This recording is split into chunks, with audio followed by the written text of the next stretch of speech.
Monsieur le Président, mettez-nous en pause, on doit manger. Président Macky Sall mu leer ko ni ko su fekkente ni li muy mébét ak lambaram ji nekk ci réew mi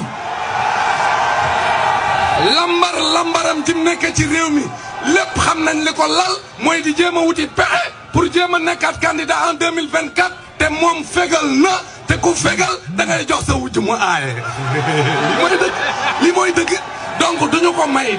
parce que massage yi mu doon def jariñu ko dara ma koy wax Sénégal yëpp ni mos na tey. très bien. jot na kurpañ boo xamante ne. man kenn du ma tamponné. macha allah fii man bu may ñëw je suis seul. ànd ak fukki garde corps ñëw di soof loolu mooy lan moo tax duma naa ko ñibbi na. te dans l'UJTL xam nga kan mooy Aliou Dembourou dangay wax lu la neex yow bu ma génnee doo génn dangay wax rek dangay wax lu la neex ma ne dangay wax lu la neex ma ne génneel boo génnee jaasi daal la génneel waaye yow kaay génn monsieur le président en tout cas loi bi danañ ko voté monsieur le ministre watu hul génn ñoom ñëpp ñuy tégg seen rek honorable lu xew Ousmane Sonko yëpp mérite li attaqué la Macky Sall yabal ay nervi Assemblée nationale pour ñu attaqué ay député nervi la ñu attaqué Ousmane Sonko pour fu ko teg ana Ousmane Sonko mujj dugg ci biir dugg na ma nga ne ñoo ko dem ci biir moo doon xeex la mbëri si laa ba mbëri si seen député nervi la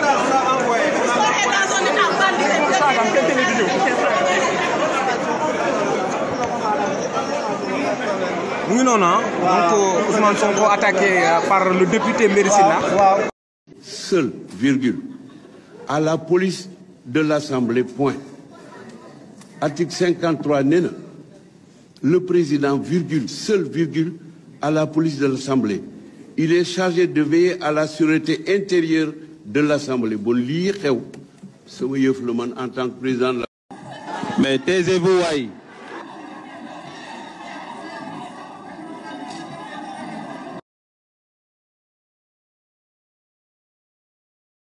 xam nga kan mooy Aliou Dembourou dangay wax lu la neex yow bu ma génnee doo génn dangay wax rek dangay wax lu la neex ma ne dangay wax lu la neex ma ne génneel boo génnee jaasi daal la génneel waaye yow kaay génn